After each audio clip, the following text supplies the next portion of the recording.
Today we are talking all about master to-do lists and how you can get the most out of them, so stay tuned. Hello and welcome back to my channel. Today I have 7 fantastic tips for you to use with your master to-do list so that it will work better for you. Recently I talked about why it's important to have a master to-do list, and I'll link that video in the description below, so when you're done here you can go watch that one next. You can use the tips from that video along with the ones from this one to make sure that you have a master to-do list that you're using on a regular basis to make sure you stay productive and your daily to-do list is actually doable. All right, let's get into it. Tip number 1, keep it simple. These are all the things that you want to do soon, later, kind of in between. Anything that you want to do should go in this list. Anything you have to do should go on this list. Try not to clutter it up by breaking down these big tasks into too many of the little ones. You'll do that as you populate these tasks into your weekly or daily to-do list. Keep it simple and keep it concise, and that way it's clear when you're going to look at it and you can find what things you want to work on that week or that day. Everything that you want to do is going to be a mix of big things like your dream of writing a book, right down to picking up a set of fairy lights for your bedroom. Also, try not to clutter up this list with small to-dos that can go directly onto your daily to-do list, like picking up milk. These are tasks that are going to be further broken down as you put them into your weekly and daily to-dos. Keep them kind of general, keep it simple, and have a broad idea of what those things are. So for example, redecorate dining room is just going to be redecorate dining room. It's not going to be broken down into things like choose new paint colors, choose new furniture, and that sort of thing. Number 2, make sure your big goals and your big dreams are on this list. If it's a really big goal, you can break it up into different sections, but just not into the individual tasks that you will do in a day. For example, if your big dream is to have a house by the sea, then you can break those down into different things like budget, research locations, stay in Airbnb close to where you're thinking of buying. Each of those little subgroups can be then broken down into the actual tasks that you're going to take. For example, if you want to stay in an Airbnb close by, the actual tasks that will then go in your planner are research Airbnbs, book time off work, book the Airbnb, those types of things. So things you can cross off. Number 3. It's probably my biggest problem, and that is make sure you're referencing it on a regular basis. Sometimes when you make your weekly to-do list or your daily to-do list, you're taking things from your head. But if you have a master to-do list, sometimes once it's down on paper, then it's out of your head.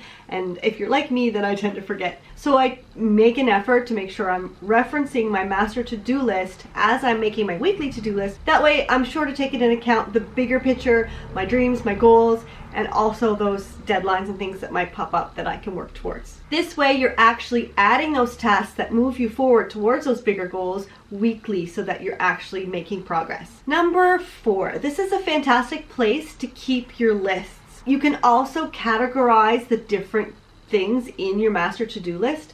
And a way to keep track of these lists and categories is an index page either at the front or the back of this notebook if that's what you're using, or you can use little tabs on the pages with labels so you know where to find those lists and categories. Number 5, keep it neat. If you are making progress and you're crossing lots of things off, you're going to come across pages in this notebook where there are only a few things left that you haven't done yet. So what I like to do is either highlight those things that aren't done or even copy them over to a cleaner page where there's more things that aren't crossed off. That way it's a lot easier to find things and you're not flipping through a whole bunch of pages of things crossed off. Of course, this is after a while, once you've got that master to-do list working well for you and you've been crossing things off for a while. This is especially important for those bigger things that don't get crossed off as quickly, so you don't want those to get lost in a bunch of crossed off items. Number 6, this is not a place for things that should go on your schedule. Anything that's scheduled, anything like an appointment or a deadline, those should go directly into your planner or onto your calendar. These are not technically a to-do. Keep your to-do list just for tasks. Have your schedule somewhere else. Otherwise, it's just going to get lost. Your schedule should be somewhere where you have the date so you're not going to miss those appointments. And last, but actually the most important, is when you are populating your weekly and daily to-do lists, make sure that you are taking something from your big goals and dreams and you're actually scheduling in enough time for these. Don't just put them at the bottom of the list and hope to get there. Make sure you have some time. Even if it's only 15 minutes a week, make sure that you're working towards those goals and dreams, even just a little bit, so you're consistently making progress so those goals and dreams can come true. And I do have a bonus tip for you, but before we get into that, I just want to make sure that you're subscribed. If you like this video, give it a big thumbs up, subscribe with the button below. I have lots of videos on this channel to help you stay organized, be productive, and also decorating your planner. Next week we are decorating for July, so make sure you come back for that. Have your notifications turned on and you'll know when that video comes out. Okay, here is the bonus tip. When you are breaking down tasks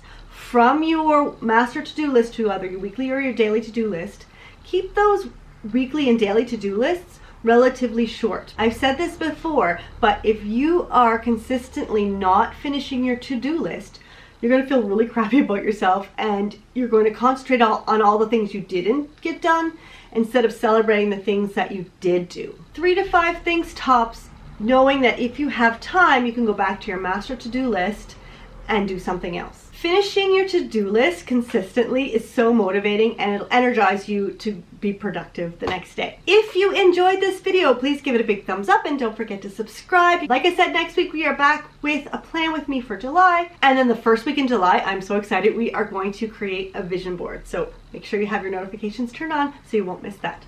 Number 3? Yeah. Make that number 3, okay? Important to have a master to-do list. Have fun. Oh my god, it's hot in here. You can subscribe here by clicking on my little face. Here are 2 more videos that I think you will like. If you made it this far, leave me the sun emoji in the comments below. Have a fantastic day and happy planning.